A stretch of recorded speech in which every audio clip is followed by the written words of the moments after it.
back here on the Bossman show, in front of the show, Coach Laval Jordan of the Butler Bulldogs here with me. Coach, what's up, man? How you doing, man? Man, all good this way. Just we're overcoming, managing like everybody else. Doing Coach, great. let me ask you this, man. It's funny how everything kind of went crazy on my birthday, which is March 11th, with the NBA shutting down. So Yeah. everything out there just went downhill. So for you guys, how did you all find about the news that the Big Ten tournament, the Big East tournament is going to be canceled pretty much? And how did you all deal with it, man? Because you have to get kids back home. Got to go school online now. So how was that whole transition process for you guys, man? I know it was hard for us in the NBA, and to be hard for you guys as well. Yeah, it was. It was just, it was almost surreal because you're in the moment. I mean, we were literally about to get on the bus to go over to Madison Square Garden. Because it was around noon. There was noon games tipping off at noon, and then you start to see the cancellations. Big Ten canceled and Big 12 canceled. So who's left, and so it's like, all right, are we gonna cancel too? And everybody else is following. We're gonna follow suit.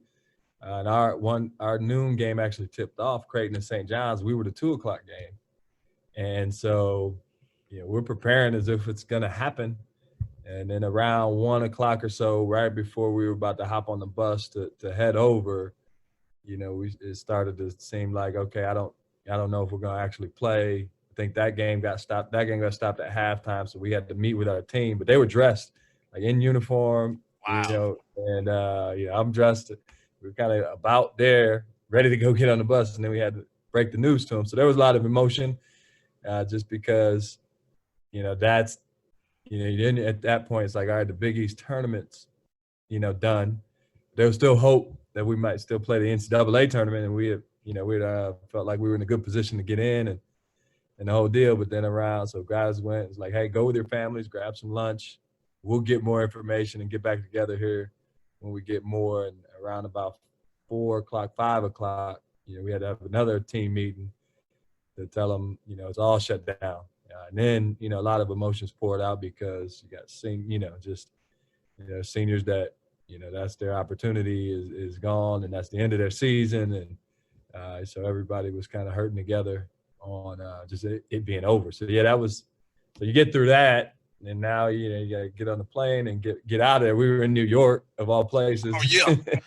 In the moment, so we get through that. We're trying to get out as quick as possible due to all the risks, and get back on campus. And then it was spring break for Butler University during that time, so no students were here, and so we let guys go home. And then come to find out, spring break was going to get extended for a long time. So yeah, that was just the communication piece, because it was coming so fast, right? And it's nothing we've ever seen before in our lifetime.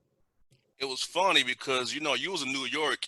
The Hawks played the Knicks on my birthday at night, so I was kind of thinking about, did any of the New York people pass it on to us? Because no, it's the Knicks. Yeah. They're here, so it was like I was worried for a few weeks there, but when nothing happened, and I was like, okay, maybe I'll be dodge this bullet right now, because I was scared for it, because I have asthma. So I'm like, okay, let me hope Yeah.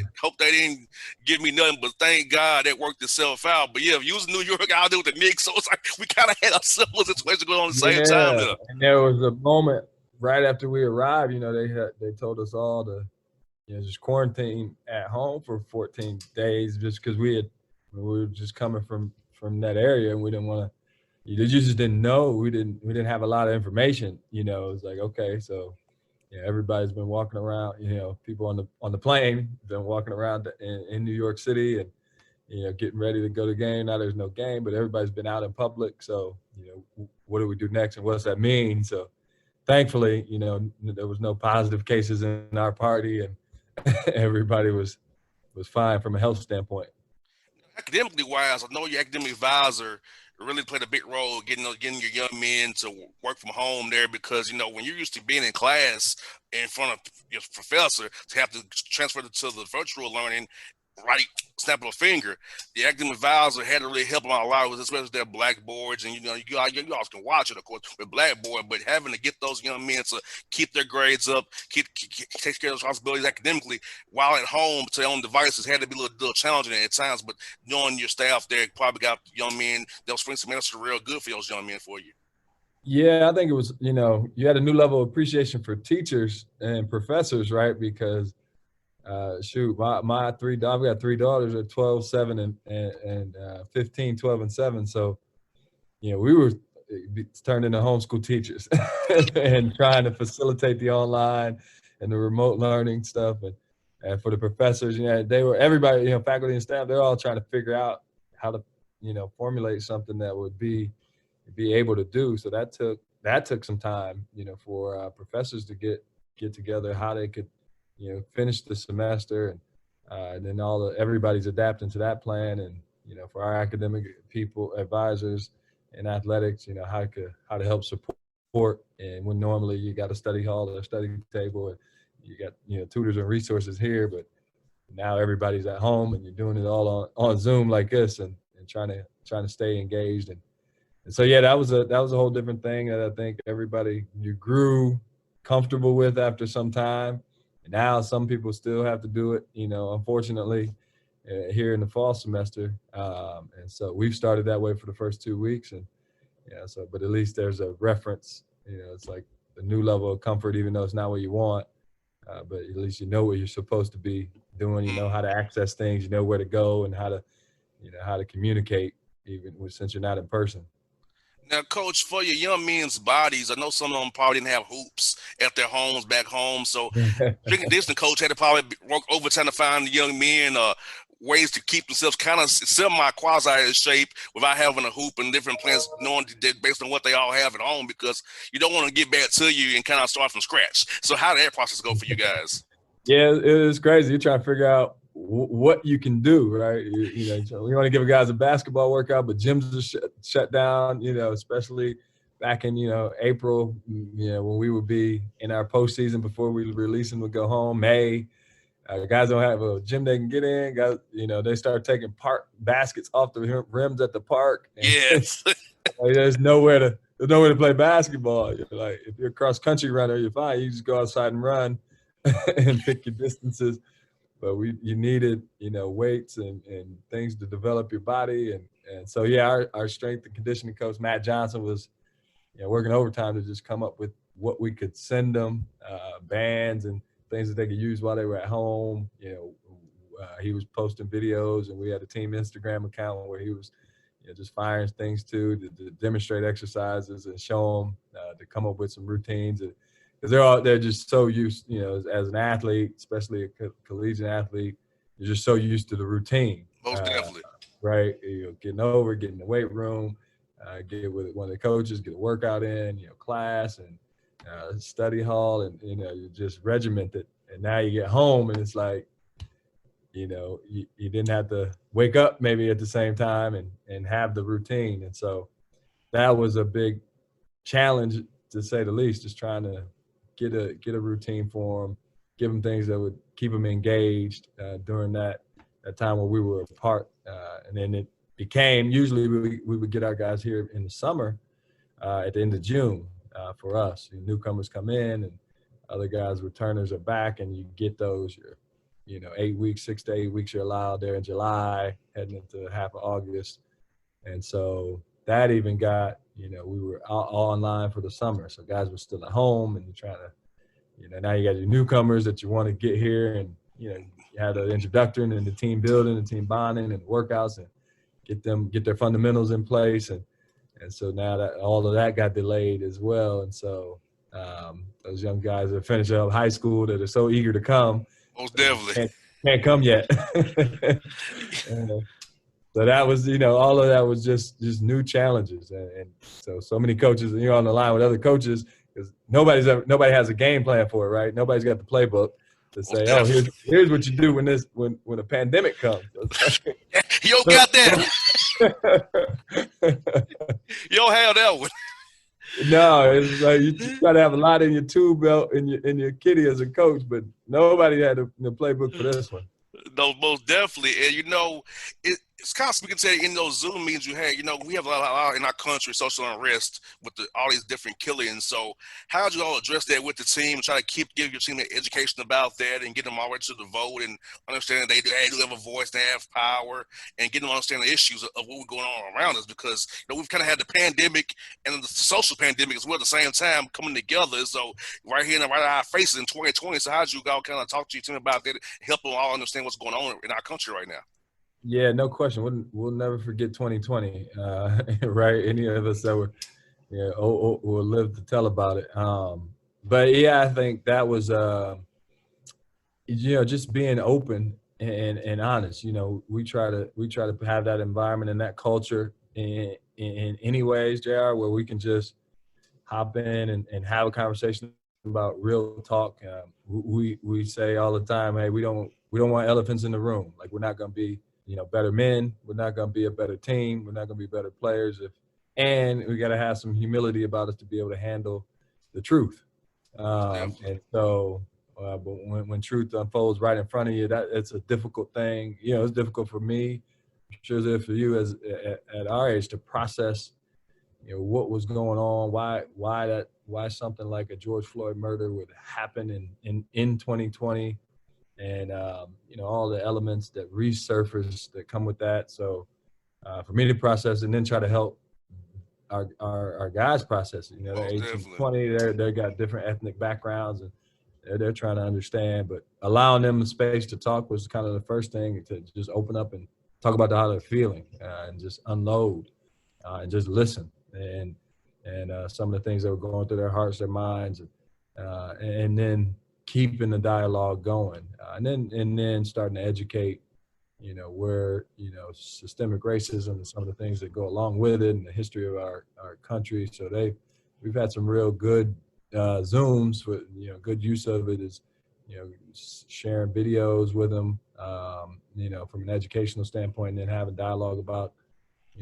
things that happened in the past, and then talking about change for now. Like, all of our guys, proud to say, are registered to vote. We did a voter education Zoom with someone to help us out last Thursday, to talk about making sure the toolkit they need for absentee ballots, because most of our roster isn't from Indiana, so they got to be able to request it on time. And we have a Be United initiative in our athletic department that started as a result of all of this, to just address it, and having them take that vehicle and that platform.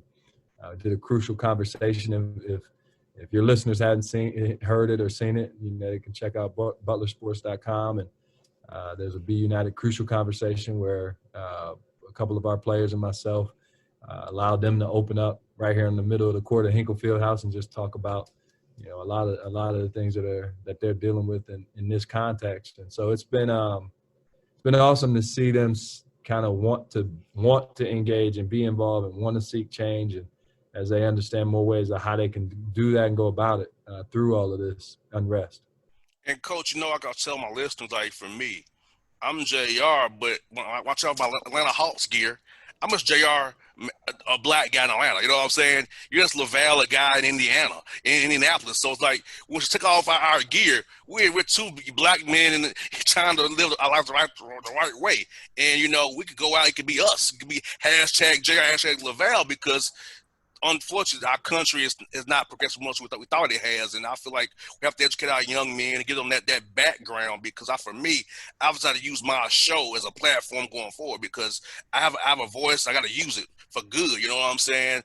And now I'm gonna do me a 501c4 that sort of nonprofit to help out as well. So I've been inspired by this to use my voice, having Rayshard Brooks right here in my backyard, Mark Arbery right here in my backyard, to do something about this and help our state and help our nation regionally, and let's try to make a difference in some way, because I feel like, Coach, it's time for change. We voices like you and ours can help spur that change as well, Coach.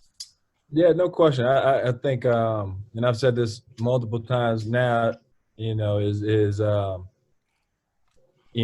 of the things that we've seen. It's like, once you see it, right, you can't unsee it. Most definitely. And now, there's a choice we have to make. It's like, if you feel like that's okay, that's your choice, right? But I would like to think that most don't, right? So now, how do we go about pursuing, what we do want as a culture? Because that's definitely not it. And now what's our role in that? Like you got a platform, we have a platform as coaches. You've seen athletes, in a big way, professional athletes use their platform. What's our role in it, and how to go about, influencing true change, right? To have it be in a better place. And so, again, we're all making those decisions on what we want to be and part of, and what vehicles to jump on, and whether it's voting initiatives, whether it's things on our campus in our Indianapolis community that we're going to join in and be a part of. But whatever it is, it's like, hey, this isn't the way we want it.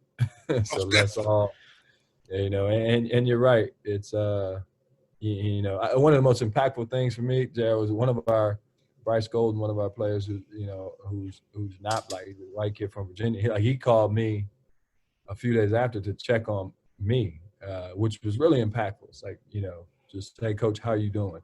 Knowing he never experienced it, doesn't necessarily know what it's like to be black, but there's such a care level. Most definitely. And we've got obviously a relationship to where he was just calling a check, not as his coach, it's just like, somebody that he knows, that it looks like, that is black, that's could, just knows they're probably different, a whole set of emotions running through, just saying, how you doing?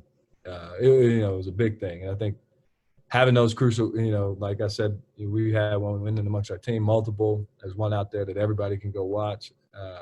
But those crucial conversations, uncomfortable conversations, the dialogue that hopefully is happening in a lot of places.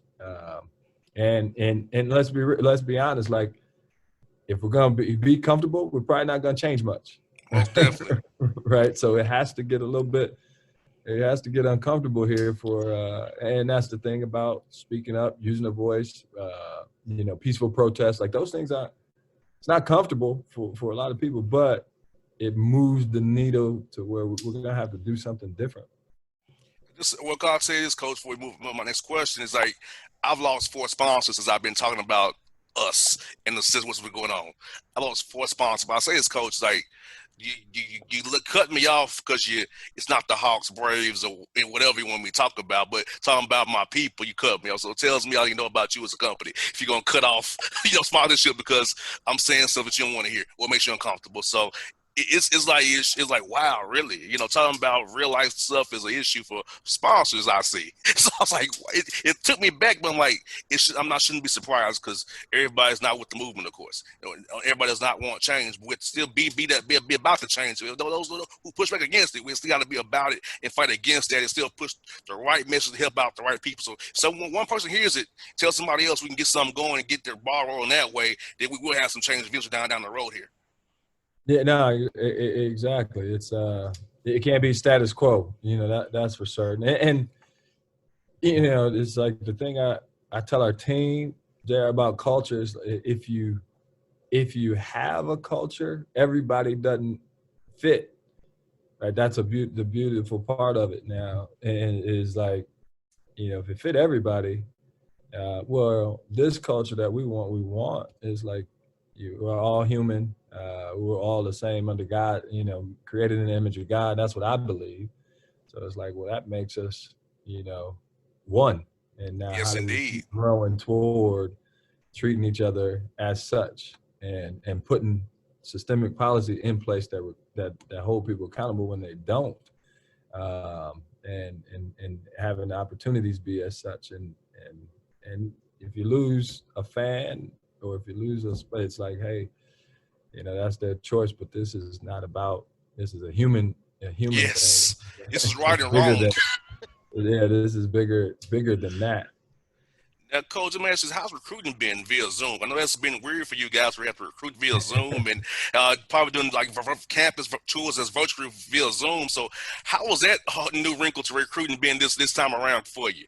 Yeah, it's different, man, because the recruiting it's a relationship building process, right? And so, You know, like you and I, if we met in person, you know, it'd be a lot different conversation, just a different feeling, body language and things Yes, that you get to indeed. feel like we got a good vibe and the conversation's good. But man, it'd be good to be down there in Atlanta, you know, it's chicken and waffle spot and chop it up, right? But Yes, indeed. Yes.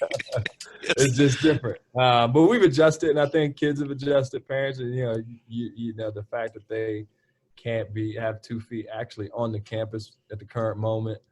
You know, just for themselves to because there's such a feeling like when you get to a place and you kind of feel it feels right, and so you don't get that. You know, no different than I guess virtual dating. It's like when you're actually with someone, right? You get a it just feels right, or it doesn't, and at least you know it, right? And so now you can move on to the next opportunity or option. So but we've done, you know, our staff has done a great job. You know, we've gotten a couple commitments secured via, you know, the virtual recruiting, and so you know, I guess it's going well. But it is a ton different. I'm a big guy on, you know, when you get here and you kind of get to see the interaction with a kid and his family on a visit, and you get to, you know, you learn a lot of things that maybe the unsaid things that you get to notice on the character, you know, of a person, and you know, the family values just by seeing how they function when you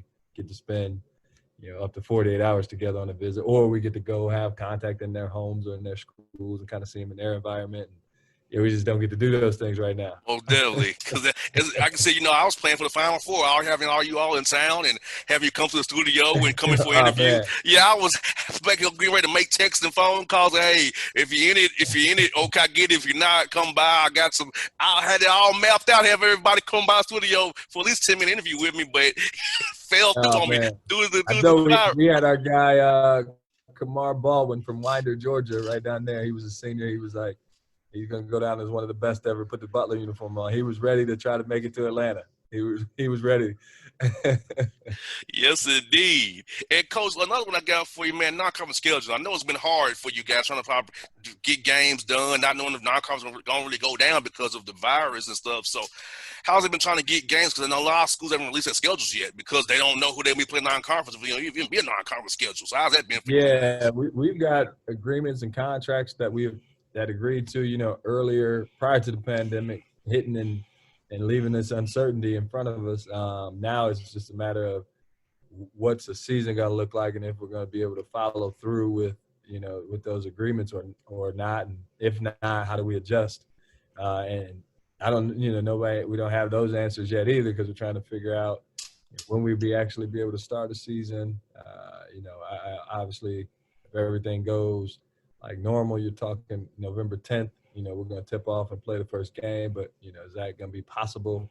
And you get new information every day, and you know, some of the testing options that are coming out now, and you know, how's that going to help, or you know, what's that going to lend us to be able to do in men's basketball. You know, football's got their things that they're trying to figure out, and some are going to hop in and go. And with the fall sports, you know, in some leagues that have been delayed to the spring and things like that. So, you know, for us, the challenge is keeping our guys engaged every day, right? Just what can Yes, we indeed. control we can control today, and not really focus on the other.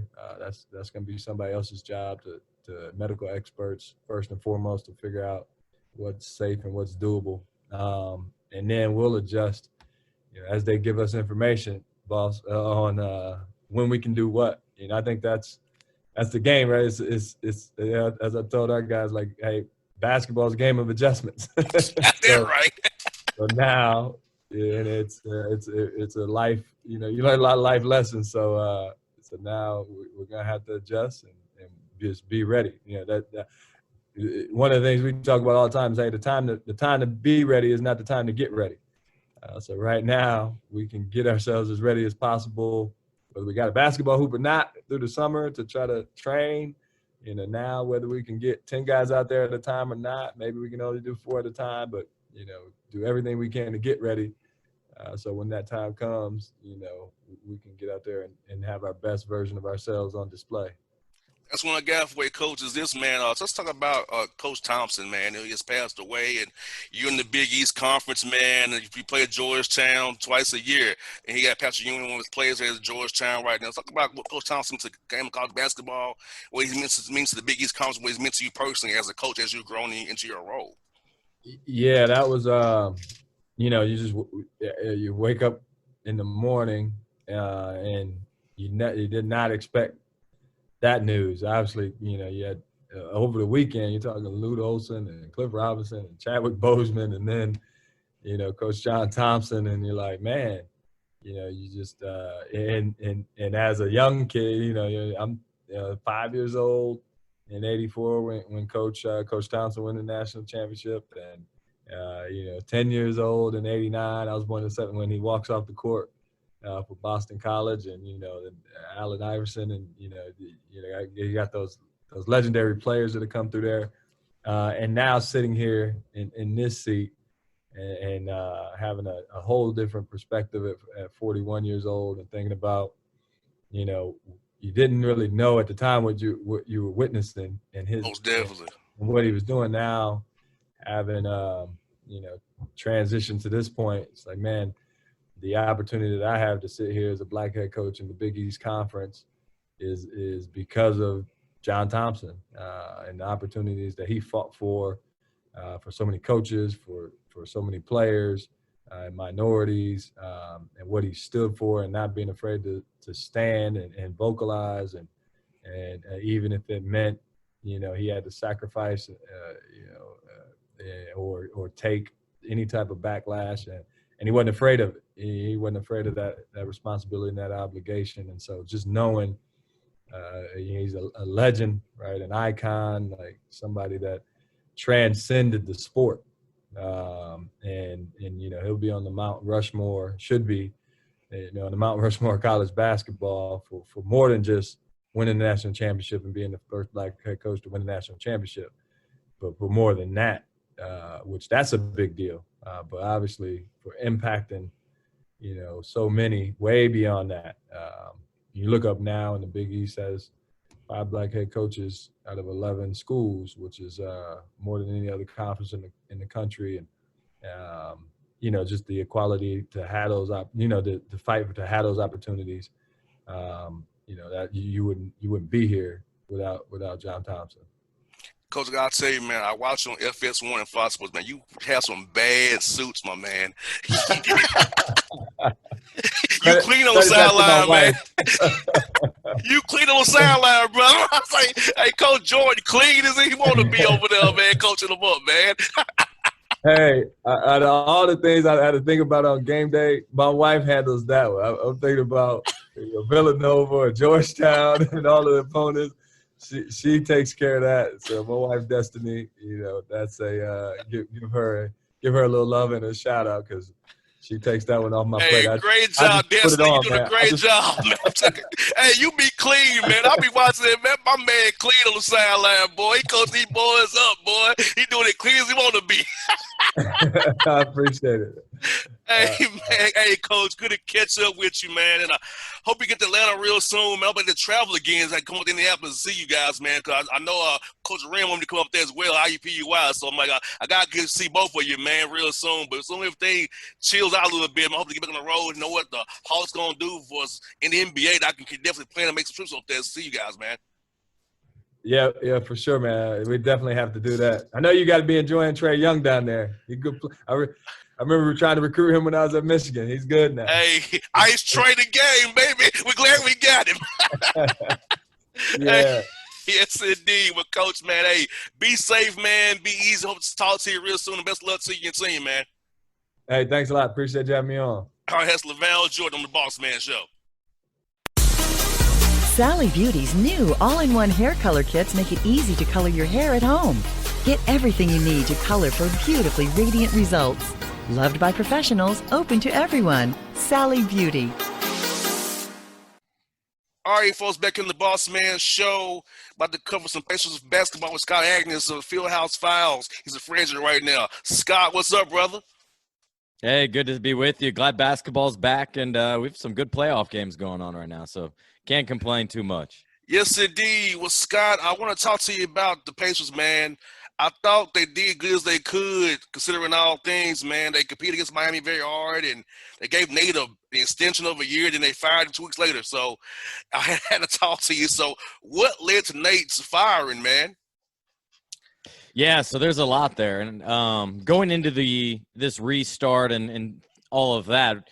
Right before all of that, it was understood that it wasn't a given that Nate was back, right? Because the team had held a team option for him for next season. But because they gave him the extension, which essentially mostly just guaranteed this next year, because they held that team option, they basically enabled that and then pushed back, added a team option for next year. Thoughtful, considering everything going on.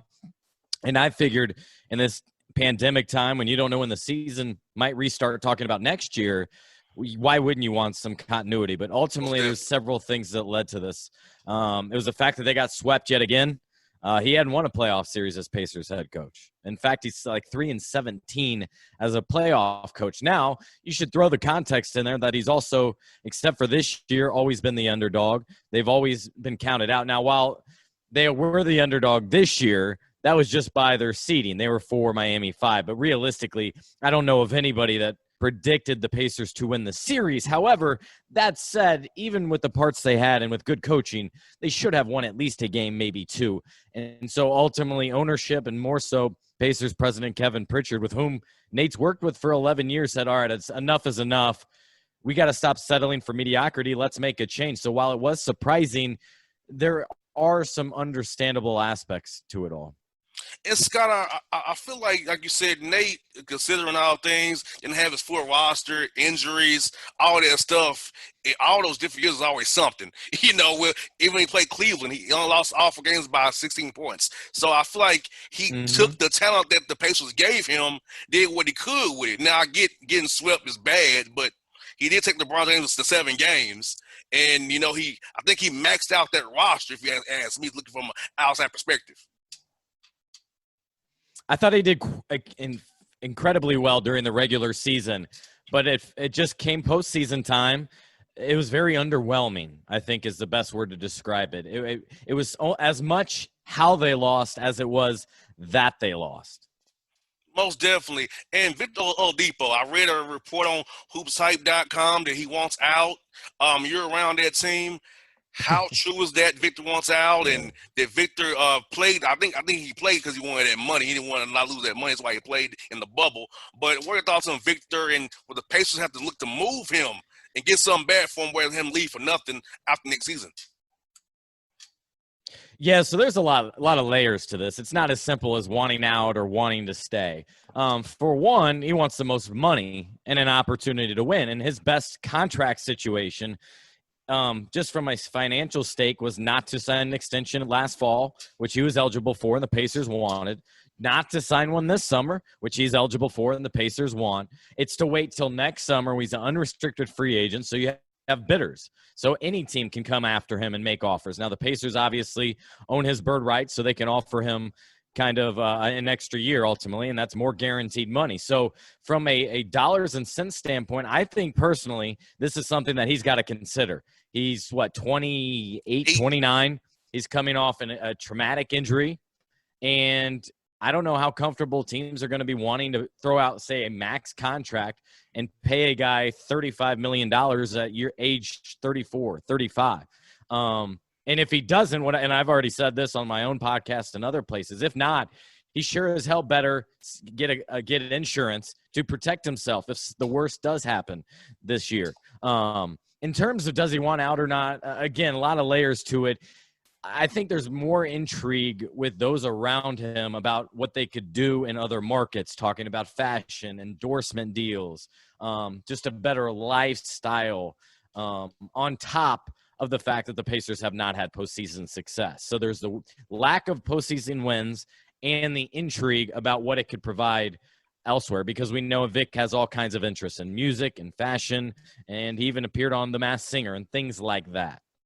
And Scott, the Pacers are notoriously not paid the luxury tax. So how much does that factor into contracts of Miles Turner you have on the books right now, other guys with TJ Warren, he's on a good deal. But if you want to keep Victor Oladipo, you have to move some guys to fit that salary in and keep under the luxury tax. I know Herb Simon does not want to pay a tax. Never has been a taxpayer. Yeah, he's only played it a couple times, and honestly, being a small market, if you don't have a chance to contend for a championship that year, no, they're very unwilling to pay that tax. They're not, these investment places, or, the Golden State Warriors or teams like that, or Steve Ballmer of the Clippers, who is worth, I don't know, probably $100 billion, something ridiculous, right?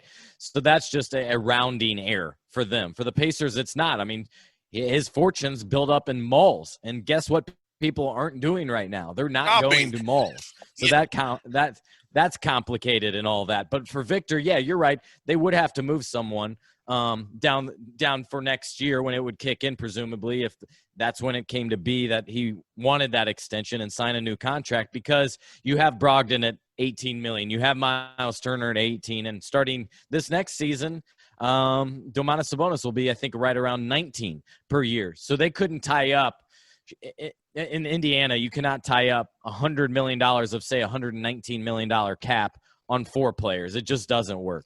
Most definitely. And since Kevin moved on from Nate, what type of coach are you looking for now? Is he trying to hire to replace David Millen? Because I know his offenses can be very basic and antiquated. That's been a complaint of Nate's offenses. Defensively, great, but offensively, very antiquated, very old school, limited. So what are you looking for in a coach here going forward for you guys now? Yeah, I was a little bit surprised with the move again, and I would have suggested consider bringing in an offensive brain. They have an incredible defensive coach in Dan Burke, who's been there since '97 when Larry Bird hired him. Nate's very much a similar old-school defensive-minded guy. If you watched him play with the Seattle Supersonics, he was a defensive guy. So I thought they, quite honestly, just could have used some creativity with an assistant coach that would have been essentially your offensive coordinator. Now, it's not what they're going to do. So they're going to bring in a new head coach, and I think it's going to be an offensive mind, and I think it's going to be a guy that's well-established and has been a head coach before. I don't see this hire being one that's like, let's give this person a chance, or let's see if he or she can coach. I think this needs, again, to be your established coach that is ready to take this team to the next level. In football, it reminds me when Tony Dungy was fired in Tampa Bay, John Gruden was brought in, and Gruden won the title that year. It was kind of Dungy's team still, but Gruden was that missing piece that changed things a little bit and put them over the top. And I think that's very much what it is right now. There's a lot of great things going on with the Pacers, but if they could better utilize its personnel, if they can update its offense so they're not 30th in three-point attempts, despite being like top 5 in three-point percentage. So many of those things that are, again, underwhelming. That's the word I keep going back to. And Scott, how realistic is the Kevin and Herb's outlook? Because think about this, the Nets will be better next year.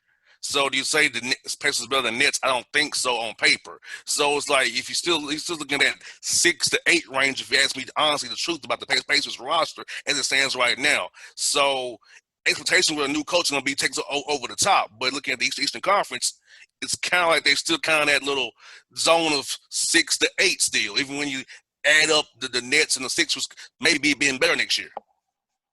Yeah, so I won't go that far because I think they're better than Nets. I don't trust Kyrie after the first month of the season. Durant, we haven't seen post-injury. He may look terrific. We know what old KD is. We haven't visually seen what new KD is. Yeah. And I don't trust that roster as much just yet, plus a new coach. Philly has been a disaster for 2 or 3 years. They're after the Pacers. What I think all I do is flip-flop Pacers and Heat right now. Heat are clearly probably a top 3 at minimum team in the Eastern Conference. I think Pacers are probably 5th right now with no changes because, JR, on the other side of that, keep in mind how many missed games that the Pacers had this year. Most definitely. Almost 200 combined games. Victor didn't play until January. Malcolm missed months of the season. So Pacers were on track to win 50 games despite the injuries. And so, again, Nate and his staff did an outstanding job during the regular season. It was just come postseason where guys were faded. They didn't make a ton of adjustments, and the offense lacked that creativity that it could really use. So while I would agree that they aren't that championship contending, I certainly think they're in that next tier right after that in range 3 to 5. Now, Scott, what are some moves that you think Kevin may make to help improve the roster? I know the first round pick is gone to Milwaukee from Malcolm. Second round pick is gone as Mm-hmm. well. So, what moves around the edges you think they'll make with the mid-level exception, maybe about adding one section to bring in some guys to help next year to make the roster a little bit more complete with shooting? Yeah, so they do have their second round pick. That's pick Okay. 54. That doesn't get traded till next year. Okay. It was protected, I think, 45 to 60. Okay. But the first round, you're right, is gone with Milwaukee. And honestly, I don't see this being a great draft. What it seems like, and that's what those that watch it more closely than I have been saying. I don't think it's a horrible thing not to have maybe a draft pick, but they could always trade in. Maybe they could get a late first for a guy like TJ Leaf, where you kind of he's not going to do anything with this roster. He needs a fresh opportunity. Maybe another team has seen him on video and says, hey, it's better than a flyer late in the first round. Maybe that's what you could do. But the other options you're looking at, of course, do you deal Victor right now? Do you wait mid-season? Or do you have hopes that he'll re-sign? What do you do about your bigs? You could trade, say, a Domantas Sabonis or TJ Warren, say their stock's never going to be higher. I don't think that's the move you do, but that's something I would consider. The next thing after Victor, whether you move him or not, is, I think, Miles Turner, because part of me says this could be a new coach could rejuvenate him a little bit. He's kind of felt out of touch, misused the last couple of years, even changed agents. One of 4 or 5 different Pacers now that have changed agents in the last 4 or 5, 6 months. So that kind of tells you how guys have been upset both with their situation and roles a little bit. And so I think those are kind of your moves. They decided on a coach to move on, so you hire a new one. Do you decide on Vic? And then I think probably a Miles Turner is your next move if you decide to do that. Because otherwise the roster is pretty well set. You already have 12 guys under contract for next year. Most definitely. Last one I got for you, Sky, is this. The All-Star game. I know it got postponed due to COVID. I'm looking forward to coming up there next year, but not happening. Any word on when that'll come back to the redone Bakerside Fieldhouse? Yeah, we just don't know quite yet, mainly because we don't know about next season yet. And it sounds like what NBA owners are trying to do is push back the season as much as they can in hopes that, say, a vaccine is in place and more specifically that you can have fans in the stands, because that's where a ton of revenue comes in, especially for a franchise like the Pacers. The Lakers can depend on a TV contract. The Pacers cannot. They need the concessions, the merchandise sales, and fans in the seats. And so hypothetically speaking, what if you move the season back to, I don't know, January, February, March? Maybe you would honestly have an all-star game in May, June. If not, maybe you push them all back, but more specifically, more likely, I should say, you would probably jump to the end of the line, and I think that would be after Cleveland and after, I want to say, Salt Lake City are the next 2 stops. So maybe it'd be another 3 years if it does not happen for the 21 season. Scott, thank you for your time, my brother. Good to catch up with you, man. Hope you and your family is being safe, and hope to talk to you real soon, my guy. All right, Jeff. Thanks for having me on. That's Scott Adams on the Bossman Show. Thanks again, brother. How do you feel about your office? Is it just a space for your company, or is it a space to help you grow your company? From new HQs to satellite offices, with WeWork, you can find a space that works for you. Visit we.co/space matters to learn more. All right, folks, back here on the Boss Man Show here at Robert Jones, coach of Norfolk State Spartans out of the MEAC Conference. Coach Jones, first of all, how are you and your family doing, man, through all this COVID crisis, man? Everybody doing okay. Everybody's, safe and sound so far. Thank God, and just trying to continue to be safe and sound in these times. Now, Coach, let's go back to March at the MEAC tournament, man, when you all found out when everything was getting shut down. I know for me, it was my birthday, March 11th, when the Hawks and Knicks shut down. I got the text messages, we're going to suspend the season. And since my birthday, it's kind of been crazy. I know y'all in the MEAC tournament going on. So how was it for you and your team and that whole experience, and especially for your seniors who got to hit in on that kind of a note there? I mean, it was tough for them. I think that the day that they shut down the MEAC tournament, we were supposed to play a couple hours later. We never played one game in the tournament. So, we were supposed to play that night as our opening game in the quarterfinals. But we never played. And we knew during the day that it wasn't going to happen because we had shoot-around that day for the game. But then after shoot-around, we started seeing, league after league after league canceling. So we knew it was just a matter of time if we were next. We were hoping that maybe we would have played, but once everybody else canceled, we was the last one standing. It was like, they got to cancel now. So it was over with that. But just having that conversation with the guys, and it's not just the seniors especially, that they won't have a chance to go to the NCAA tournament, but those young guys who put in a lot of work. Last year we had a team that we had 10 new guys, and we kept progressing over the season. And we had, we were going into that tournament on a 3-game winning streak. And, we were like the highest rated, team, like as far as RPI net ranking in the conference heading into the MEAC tournament. So although we weren't the number 1 seed, we were 1 game out of first place. We had the highest ranking and the momentum going into the tournament. So we were looking forward to the tournament. But, once again, we couldn't do it. It crushed everybody, coaches, players, seniors, freshmen, everybody. It crushed.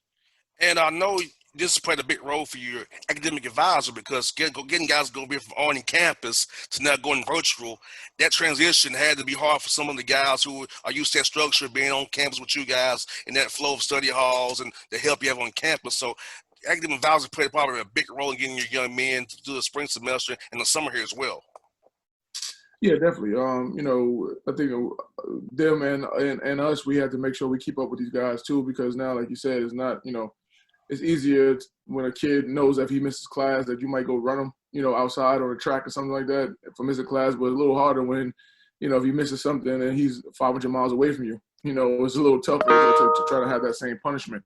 But academic advisors did a great job. The coaching staff, did a great job, and we were able to. Our team GPA was almost 3.2. It was 3.195 last semester during the pandemic. So that was good for us.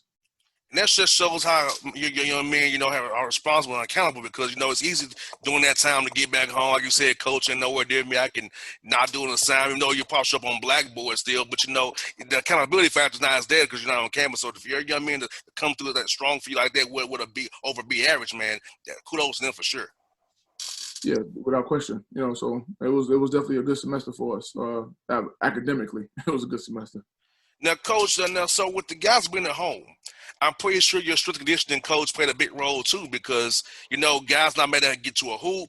You want them to be in some kind of physical condition, and they're better be in tip-top shape as they come back to campus here real soon.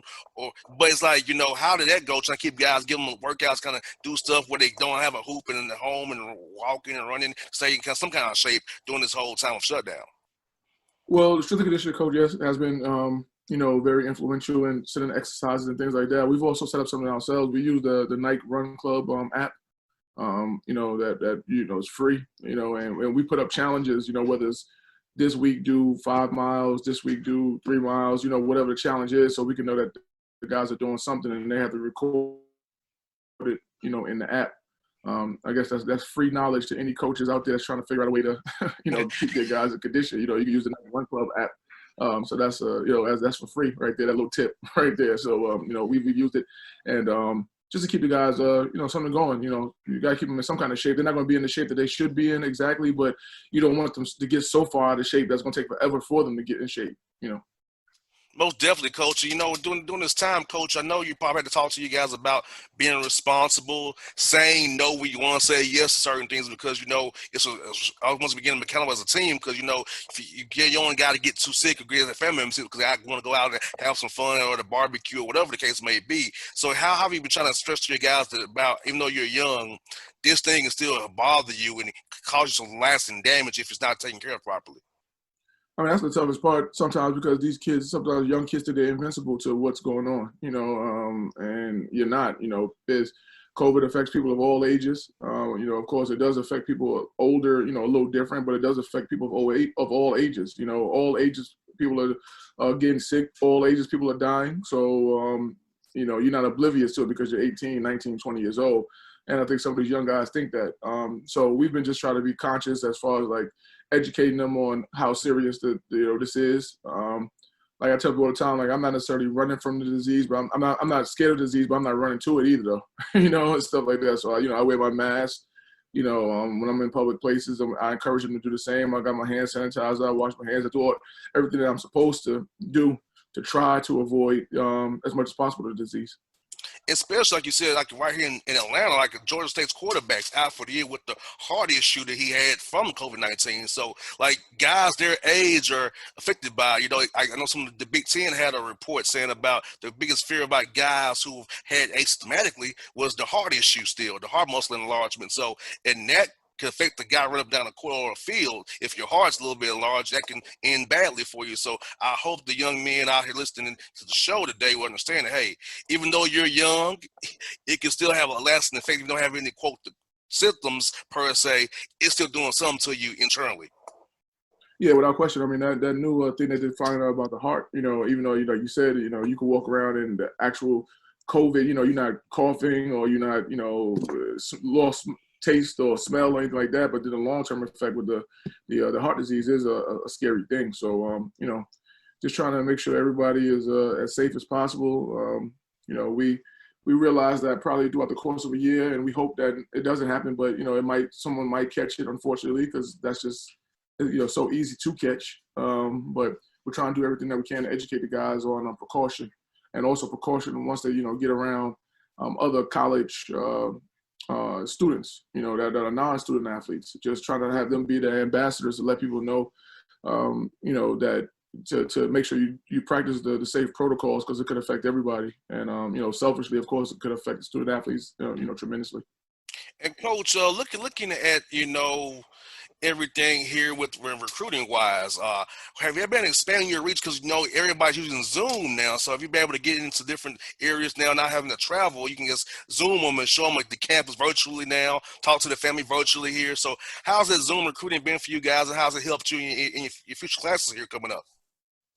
It's been interesting. It's been tough too, because at the same time you want to sit down and look somebody in the eyes, and really try to get a feel and have them look at you in your eyes so you can see the passion of you. I think sometimes, the passion or way a kid is or demeanor doesn't really fully come across in Zoom as when they're sitting on the couch in your office, and you can really talk to them. So that's been tough in that regard. Now financially, of course, it's been easier because we haven't had to use a lot of the budget to do anything, recruiting wise. And then I do think that people are, becoming more receptive of Zoom, recruiting and things like that. So it's not so far-fetched. I mean, I know we've done, the podcast before together and stuff like that. So, I definitely took the call, but I'm zoomed out, man. I'm not even gonna lie to you, man. I'm zoomed. Like, we do a lot of Zoom stuff. It's cool for what it is, but you definitely want to get that in-person contact. Most definitely. From my side, it's good to see you guys rather than on the phone. For me, it's good. I mean, for me, the Zoom thing was like, oh yeah, you can do Zoom now via from your house. I was like, cool. Yeah. I ain't got to go downtown no more. Cool. I can see people now. Okay, cool. So they set me up with. So I like to get able to see you guys now and talk to you that way now. But yeah, man, I feel you, man. I can feel you being zoomed out for sure. And now, Coach, you kind of talking about the budget here. I'm worried about the HBCU schools, especially the small schools, because, like, look here, man. Let's be real about it. I've seen some of these contracts for games, and I know what they are. They loaded with these COVID clauses, and if you have fans, if you don't have fans, and men's basketball and women's basketball and football, the money raising schools for HBCU schools for the most part, but the revenue-wise, covering everybody. So I know the season may be pushed back to Thanksgiving. So how is that being sent down with your AD and people around the budget about, if the guarantee games are not there for you guys, how y'all going to kind of get through this year, man, if they take that away from you guys to recoup that money down the road?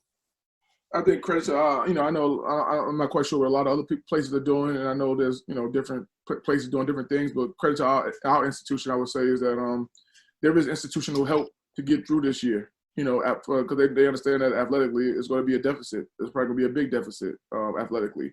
But the institution has now, has helped out with some help covering some of that deficit, so it won't hit us as hard. We haven't had to drop any sports or anything like that I see some other places have done. So credit to the higher ups at Norfolk State for helping athletics. But it's definitely going to be a deficit. I mean, our season, even though it's going to be probably pushed back a couple weeks, more than likely, you can reschedule some of those games and make some things happen. So we probably won't lose that much revenue. We'll probably lose ticket sales, and I'm not quite sure how many fans and things like that is going to happen. But as far as the games, we'll probably be able to figure that out now. But on the football side of things, that's the tricky part because, they had guaranteed games up themselves. And I'm not quite sure they're going to be able to make up any of those guaranteed games, especially with them not playing to the spring. And then some of the Power Fives are playing now. So it's like they're not going to play now and in the spring, So it's like, it's all over the place with that. So we'll see what happens with that. And Coach John, let's talk about this issue, man. Now that you've been the head coach at HBCU school, a lot of young black men on your roster. So how have you attacked talking to the young men about the social unrest with George Floyd murder, Brown Taylor, Ahmaud Arbery, Ray Sharp right around my backyard, and other deaths? So how have you attacked that with your young men trying to understand what's going on in our country right now with that side of things as well? I think what, like I've said, and of course, as you probably know, this is a popular question on any interview or anything like that. But the thing that I say, man, and I say it all the time, is that it's being a 41-year-old black man in this country, and teaching, and coaching predominantly African American young men, on my team. This is a conversation that we've had before in the past, before those unfortunate murders of, all those people that you named, George Floyd, and you go down the list, Breonna Taylor, and the shooting of Jacob Blake, and all the other stuff like that, and everything in between, as, we have talked about this before. We talked about this last year, the year before, stuff like that, just the racial injustice. The thing is that I say is that I think myself, of course, being a little older than them, you kind of grow up and you see different things, growing up, so you've seen this story before, and it's like, unfortunately, you almost become numb to it a little bit, and that's unfortunate. But I do think that, like, some of these younger guys, because they play sports, and sports is kind of almost like a racial bridge, like you got black guys, white guys, all on the same court, all on the same field, all on the same team, playing and pulling for each other, that they almost don't realize the full racial injustice that there is in the country. So like now, like they're seeing this stuff up close and personal, is like making them like fired up, and that's why you see like a lot of the millennials marching and protesting and things like that, because like I think honestly sometimes these younger kids almost forgot there was racism or didn't believe there was racism. Exactly.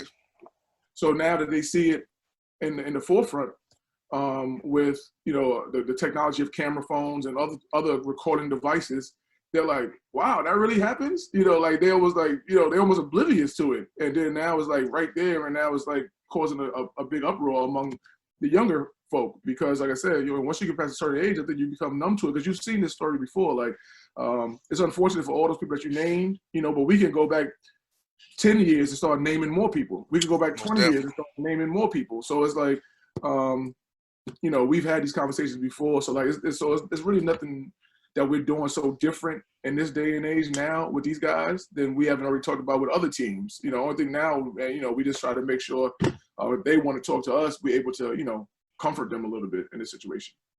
And I know a lot of coaches are talking to me about voting and making sure your team's registered to vote. Is that an initiative you all are pushing for you guys to make sure all you guys registered to vote? Because I know this election is very, very crucial and key for a lot of reasons for our people going forward.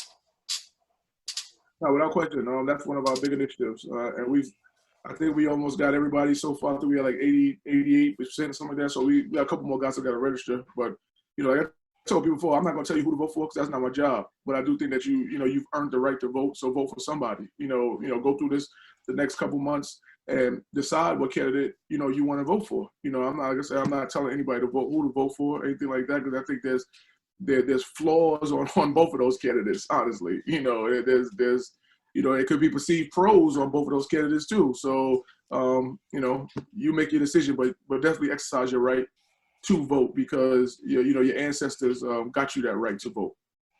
And Coach, I'm 33, you're 41, so you know what I'm saying here. Like, for me, I'm the first one in my family to have full rights on paper, per se. My father's born in 31, mom born in 41, so I've older parents. But for them, they didn't want both full rights, and I do. So I feel like I have to push this issue for my parents. We didn't have it because, you and I were born full rights, but our parents were not. So I feel like we got to express it and teach our young men, like, hey, look, it's more than what you think it is, because now it's out there again. Some people, like you said, kind of got numb to it and didn't think it happened. And I try to explain racism is subtle. it's systemic. It's not just calling you an N-word, right? It's systemic and more so than that. It's more nuanced than that. And I tell my white listeners is that unless you know it and deal with it, you ain't gonna see us. You know, deal with it the way we do. So it's not gonna be like clear cut for you the way it is for us. Yeah, right question. I mean, I agree. I mean, just like I tell some of my white counterparts is that I can't tell you how to be a white male. I can't tell you how you feel, being a white male, and you can't really understand how I feel being a black male. Honestly, until we can try to educate each other on both sides. Because I mean, I can't tell you how it is to be a white male, or they can't tell you, they can't tell me how it is in my shoes. So it's like, when we're trying to educate you on how it is, just listen a little bit, and not think that it doesn't exist. You can take your own views or whatever, but just listen to what's actually, said. Like, listen to like how we feel. Listen to, what we've been through, and don't think that like, oh my God, no way you've been through that. Yeah, yes we have, and stuff. Just because we don't. Some people, most of us don't go and cry about it every day. Don't mean we it's not going on and we haven't, been through it. We just try to figure out a way to just navigate through the nonsense, and stuff. So that's all. Most definitely. Coach Jones, I thank you for your time today, man, on a Friday, man. I appreciate you always coming on the show, man, and we'll definitely do this again on the road, man. I know you zoomed out, man. It was fun to see you, man. Talk to you and see you, man. For sure, man. For sure. Anytime, man. All right, folks, it's Robert Jones on the Bossman Show.